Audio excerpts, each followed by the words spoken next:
So in this video, I'm going to share with you how failure is your friend and breakdowns are a beginning rather than an end.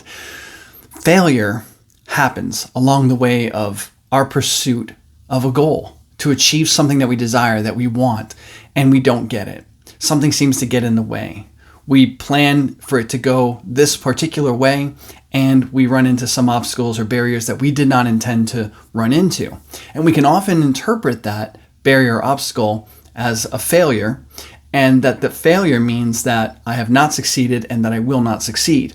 Now, this computation in our mind and emotionally actually is very defeating in itself. It's not what we run into. It's not the problem. It's not the challenge. It's not the obstacle. It's the computation. It's the thought. It's the emotion. It's the belief that we have and hold around this obstacle, around this challenge.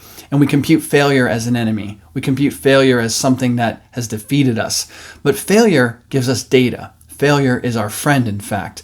Now, on our way to success, we have to make some moves. We got to take some action. And our actions are not always going to be precisely those actions which will lead us immediately to our goal, because we've never been here before. So we must experiment. We must take a scientific curiosity and experimental point of view in pursuit of our goals, our dreams, our desires, and we must be willing to fail. We must embrace the failure as an opportunity, a learning, and we must give up the notion that I should be able to move from point A to point B with no hindrances, because that just isn't how life works. Let me give you an example in my own life that I learned very early on as I was in college studying art. I was developing my drawing skills. And I remember being so afraid to make a mark on the paper. Like, I didn't even want to get it dirty because I needed every line to be perfect. But because I needed everything to be perfect, I wasn't making any marks. We had a model sitting in front of us. We had 30 seconds to capture the pose, the basic structure of the model, what position they were in on our paper. And everyone was, all in a circle, and all the students, and the teacher was going around and just observing everyone. When the teacher got to me and saw that I had barely any marks on my paper, the teacher helped me understand something very powerful. He took my pencil and he said, "Watch this." And he hit the timer, told everybody to go. We had 30 seconds, and he just drew, scribbled, made a mess on my paper, just a bunch of scribbly lines.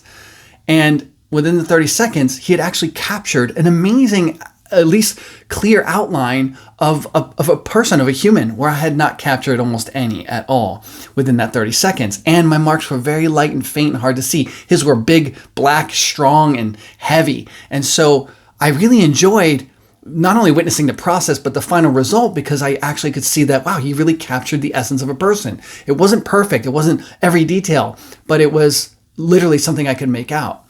And the way he got there was by scribbling a lot. And not all the lines really were exact lines of the shape of the body and contour of the body. There were a lot of mistakes made to get the end result. And so I took this practice on, and I started rapidly drawing and just making a mess on my paper, just scribbling around and just making marks heavy. He trained me to get messy, to fail my way forward into success. And I say this to you because you have a goal that's over here. Maybe it's not capturing, the outline of a person modeling, but maybe it's to achieve a certain amount of money. Well, to get there, you're going to have to make some actions, and not all those actions are going to lead to it. They're going to be scribbles this way and scribbles that way and scribbles all over the place. And that's okay. You're going to learn. Failure is your friend. When a scribble goes out of the way, you learn from that. You're like, oh, okay, that doesn't actually make up that particular part of that design that I'm drawing here. So you learn to make the one that does. Right? So it's all information. It's all useful. It's all good data. Failure is your friend. It's not your enemy. Failure is giving you information about what isn't working, and you can course correct from there to find out what is. I mean, think about an operation, right? Someone under surgery. It looks really messy. I mean, if you look at it, it looks like a total failure. You got a human body cut open. It looks like a murder scene. It's like not looking good, right? But it's not a failure, right? Because all the organs and guts and everything could be all pulled out, and different things can be happening that are grotesque to the ordinary observer. That doesn't mean that there's a failure there. It looks terrible, but they could be performing a life-changing or life-healing surgery or operation. And so the same is with our life. Sometimes things just get really chaotic as we're moving towards our final outcome or our goal that we aim to achieve, and that's okay. And sometimes things don't work out, and that's okay too. All of it's useful. Do you think our high degree of surgical skill in the world was developed overnight.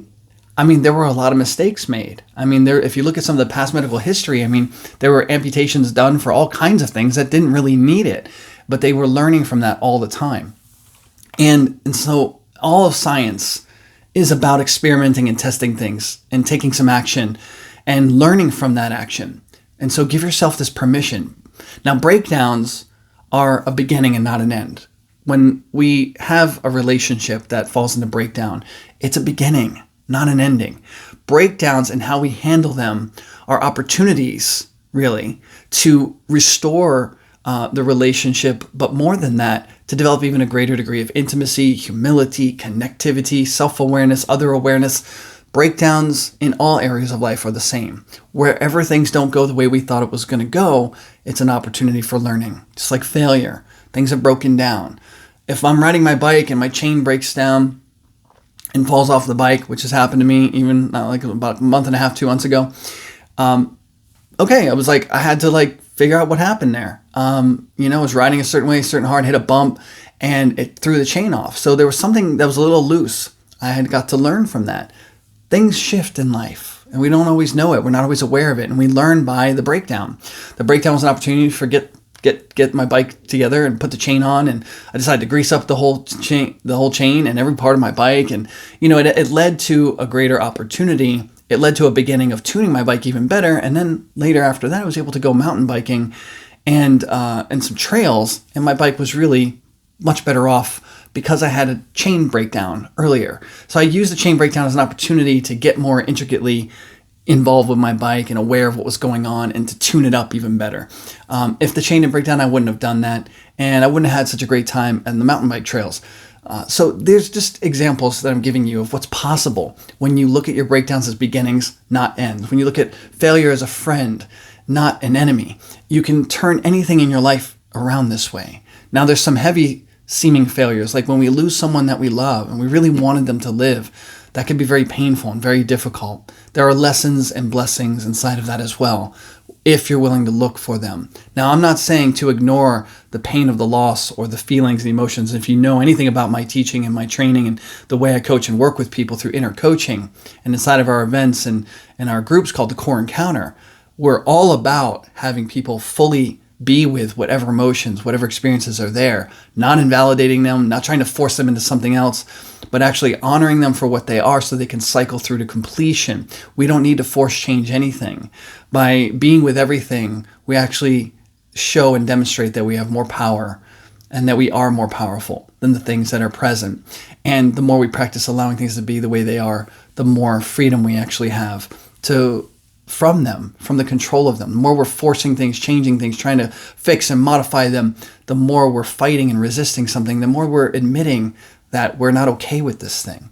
And so I'm not saying that, but you can, after being with whatever emotions of loss you have or pain, when it's a severe loss or severe seeming failure, you honor those emotions, honor those feelings, and then you also begin to ask the questions once you're complete with that. What am I missing here? Or what could I have learned here?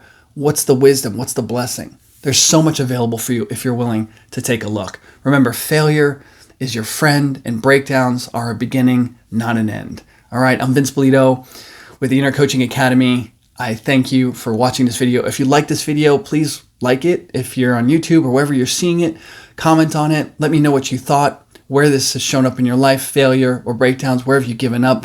Where have you decided to use it as an opportunity and a blessing? I'd love to read whatever you have to share about it, and it helps others too understand that they're not alone. So please feel free to comment, like, and subscribe if you're on YouTube. Appreciate you. Look forward to sharing more with you, and we'll talk soon. Take care.